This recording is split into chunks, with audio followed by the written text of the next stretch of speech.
Hey guys, what's up? Lewin here on assignment with GuitarJams.com.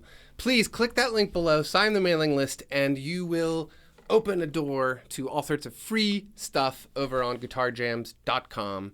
Free ebooks, free apps, all sorts of free stuff, but you got to sign the mailing list. So the thing I wanted to talk about today was the little riff that I played at the end of the last video that I made for Guitar Jams about this guitar, the 67 Gibson B25, this beautiful, beautiful guitar. I did play something at the end of that, and I will mention it's not a real song. It was an improv thing at the end of that video, just something that sort of came off the top of my head, just to demonstrate the sound of this guitar for you guys. But it got a lot of attention and people wanted to know how to do it. So Marty asked me to make a video showing how to do that stuff for you guys. So the first thing was based on A major. So it was this from the video.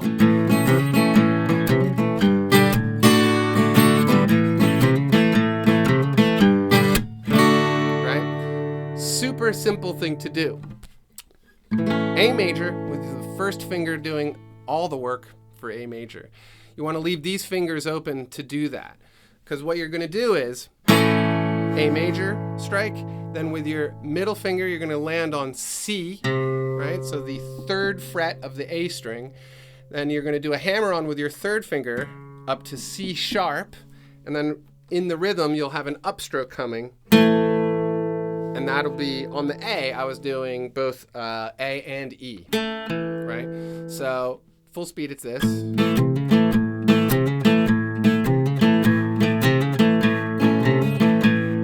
Slow it down.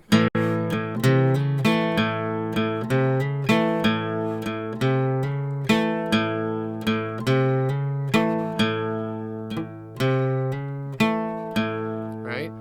So the nice thing about that particular riff is that it's movable. So you can also get away with it in D or E, and then back to the A. Right? When you're on the D, I will say that the upstroke you'll only be able to play the A note of D. So when you do it, it's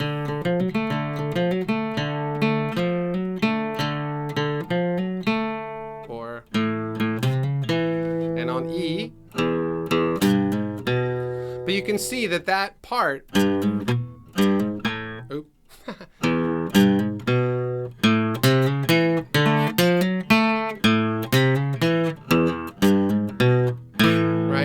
That little riff stays in the same position, but just switches the strings that it's being played on.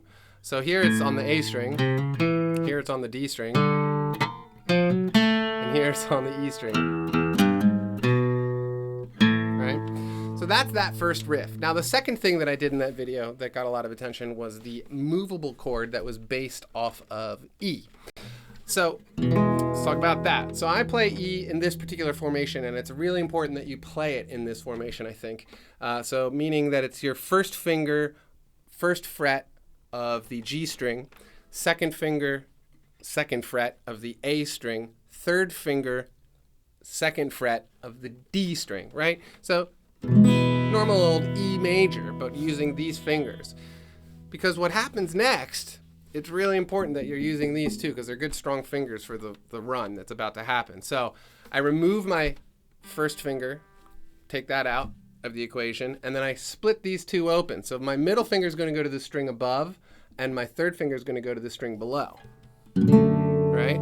So now this is F sharp, and this is an A. Then I just move this form up a half step at a time. So E major, split it open, get rid of your middle finger, and bring it up 2 half steps.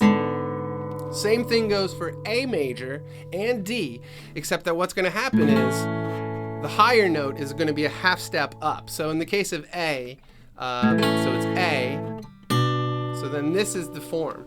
So my middle finger is here on B, and my little finger is down here on D. So middle finger, second fret of the A string, little finger, third fret of the B string. But then it's the same move after that. Right? Same exact shape for D.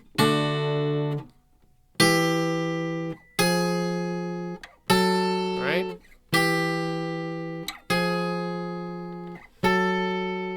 Here's A again.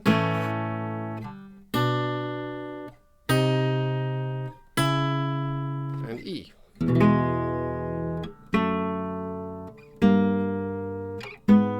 Now you can strum these out, and you don't have to, be too careful. The only thing you want to be careful of is that you do want to be muting. Oh. Right? So in this case, I'm letting the D string ring, but I'm muting the A string just by bringing this finger down a little bit and letting a little bit of the meat of my finger just touch it, and it just mutes out that A string, so you don't have to worry about it ringing and playing the wrong note through the whole riff.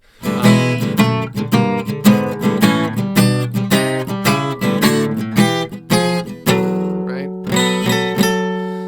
Really simple embellishments that anybody can add to several different styles of music. Very easy thing to do. If you're curious and would like to see it in the works, go ahead and click the link right here. Bam. And that'll take you to a video for a band that I play in called Sunshine Superman. And there's a song we did called Tonight You Belong to Me. There's a little video of us in our kitchen playing with the band, that song. But I do that riff at the end of the chorus. It's...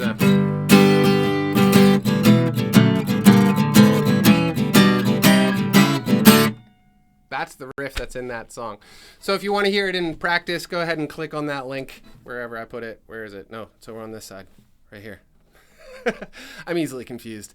Anyway, that's it. If you guys have questions, feel free to leave those comments below, and I keep checking back on this channel every now and then.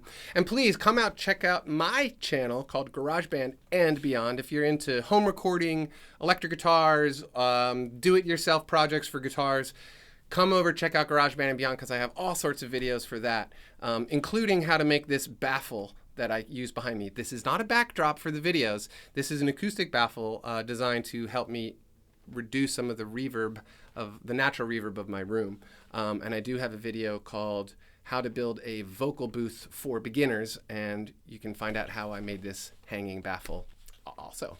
So that's it. Thanks a lot, guys. I'll see you very soon. Have a good day.